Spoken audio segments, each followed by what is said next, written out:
guys? It's Mr. Hansen at Mr. Hansen 414, and we are here today to learn some geometry.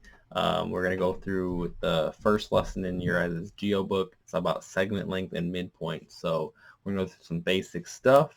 I know it's our first one, so take it easy. If you have any issues, make sure that you write down your questions. Make sure you have a notebook with you, something to write with. You might want a calculator, some highlighters to help you kind of, make the text pop that you need to pop. So get yourself started. Now I do want you guys to start this video knowing that you can pause. Do not watch this all in one take. If you feel like I'm talking too fast, if something doesn't make sense, if you want to try, I want you to try the problems on your own. So I'm going to fill in some stuff, but before I do it, I want to see what you know, and I want you to see what you know. So make sure that you just pause the video, take a breather, and then hit play again, okay? All right, so what you should see in front of your screen right now is what you see, your book. So you have the lesson 1.1, segment length and midpoints. So that's where we are. This HMH book has some resources. I don't use the book a ton. So there are things in here that you may find to your advantage, but that doesn't necessarily mean I'm going to use them. So we have an essential question. Essential question, guys, is what you want to know. It's the big idea. So at the end of all this, how do you draw a segment and measure its length? So you got to know what a segment is, you got to know what it looks like, and how to measure its length. Those are the two things that you guys need to make sure that you get. So I got two screens, so I'm looking back and forth. I'm gonna try and make this look really nice for YouTube, but it is what it is. So basic geometric terms. So geometry is the study of shapes. Some of the stuff you might know from middle school, some of it may not, so take the time that you need. But the word ray is obviously something that we use in real life and math life. So basic figures are known as undefined terms. So you cannot define them using other figures. So point, line, and plane, you're going to use those things for all types of things. You already use them in algebra and algebraic things. So we are going to quickly just talk through this. So you have the terms. You have what they may look like as a geometric figure and ways to name them. I think the naming convention is really important. So make sure that when you guys are paying attention to what we're doing, that you know how to name your figures. So you have the points, you have the lines, and you have the planes. You need to know that when you have a point, let's get rid of that.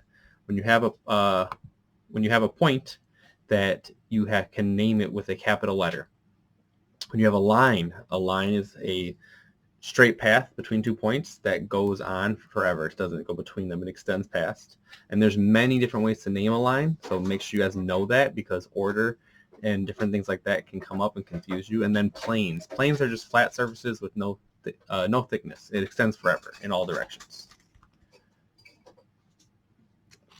Another term is between. So between is what it sounds like, right? We know what between means. If I tell you to sit between these two lines, if I tell you to put your notebook between something, you know what that means. So we have line segments and rays that use that between language. And a line segment is different from a line because, as you can see in the diagram, it does not go on forever. So you have 2 points, C and D in this case, and then you have the line segment, which can be named all these different ways.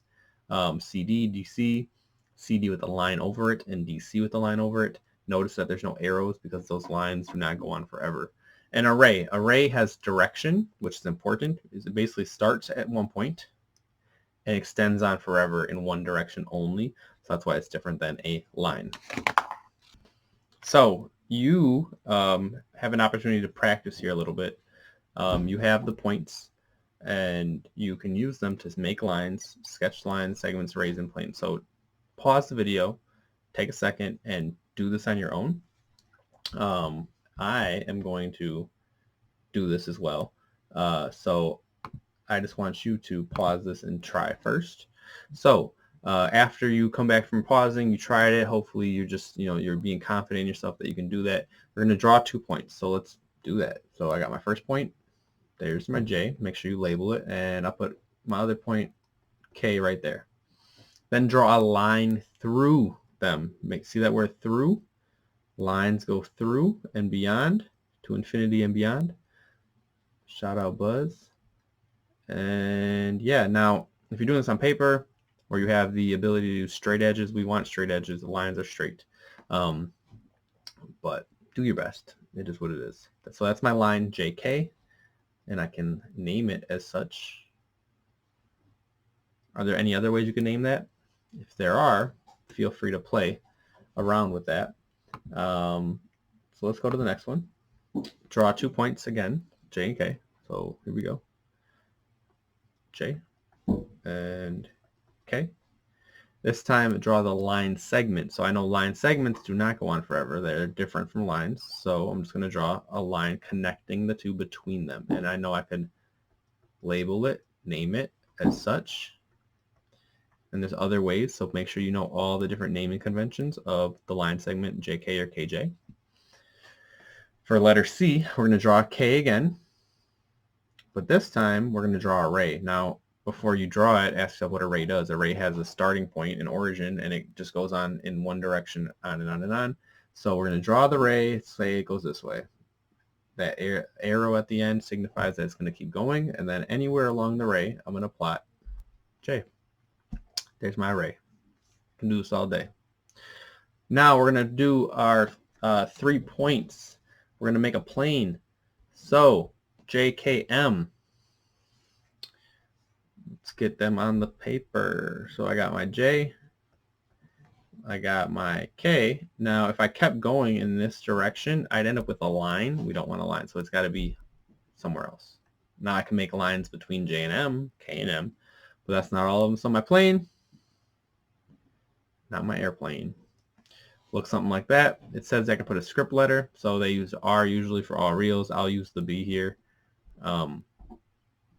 Now let's make sure that we label our plane. So this plane is going to be JKM. Now I'm going to ask you, is that the only way you can name it, or are there other naming conventions? So hopefully that's what you got. I got the same thing. This is our flow. You do, I do, you fix it. Got it? So skip past that last part. If you want to go ahead and do it, go for it. I do want to talk about the reflection part. So I think it's super important in math to not just get caught up in the procedural, the actual math. We got to think about it, be able to explain it. So we talk about JK. Would it be the same as KJ? Well, if you don't know, you could draw it. But think about that, what that means. JK, J is the origin, and it's going to K, right? Where in the other one, K is the origin, and it's going through, and then J is on the ray. So those would not be the same. They'd have different endpoints. So I'll write that. They have different endpoints in opposite directions. The next one is number 2. And step D, you have a name of plane using 3 letters. Does the order matter? In short, no, it doesn't. So you could have plane JKM, plane, and then adding the plane every time is kind of annoying, I know. KJM, etc. There's multiple versions, right? MKG, MKJ. If you know what MKG is, you know MGK. Too many letters, right? 3. If the lines P and Q and R and S are different names for the same line. So what does that mean, same line? Well, I could probably draw it, right? So if I draw it, let me get myself my drawing tool back. Still working out the workflow of all these different things. So if I have P and Q, right, they would be on this line, P, Q, and R and S. If R and S are the different names for the same line, so maybe I have R and S, it would go through the same 2 points, right? The line would look the same. They're all on the same line. So you could have infinite possibilities depending on where your points are. So in summary, make sure that you know that all your figures can be named with 2 points. Rays, lines, line segments. You know that they look a little different. The lines have the arrows, line segments have just the bar, and the ray has the one line extended. Order doesn't matter for rays, lines, line segments, planes. Just make sure, or it does matter for rays, sorry. It matters for rays, not the other ones. Make sure that you are aware of that. Make sure you're not making mistakes with rays, especially by switching the naming convention. So we're not going to do this, but if you want to, go ahead. It just tells you how to create a line segment. It's just when you add. Now we do talk about the segment addition postulate, which is right here. So if you have colon your points, which means that they fall on the same line, linear line, you can figure out that A plus B, the line segment A plus B plus B plus C, BC is the same as AC, which if you look at it, there's AB, there's BC. If you walk 5 miles to get one way to this gas station, you walk another 2 to get to your friend's house, but you can't remember that your friend's house lives 7 miles away, you just add the 5, you add the 2. Construction and geometry, if we were in person, we'd be doing a lot of these. Virtually, it's not really going to work out, but this is stuff that if you're interested in it, go for it. I'm not going to do it. So I'm going to pause. This is part 1. The next part will be explain 2, explain 3, and explain 4 with all the distance formula and midpoint. So pause the video, end the video. Make sure that you ask yourself if there's any questions. If you have questions, you need to make sure that you write them down, send them me an email, and then when we come to class, instead of me going through all this, I can just answer your questions and clarify. So thanks for watching, guys. It's at Mr. Hanson 414. As always, hit that subscribe button, and I'll see you for part 2 soon.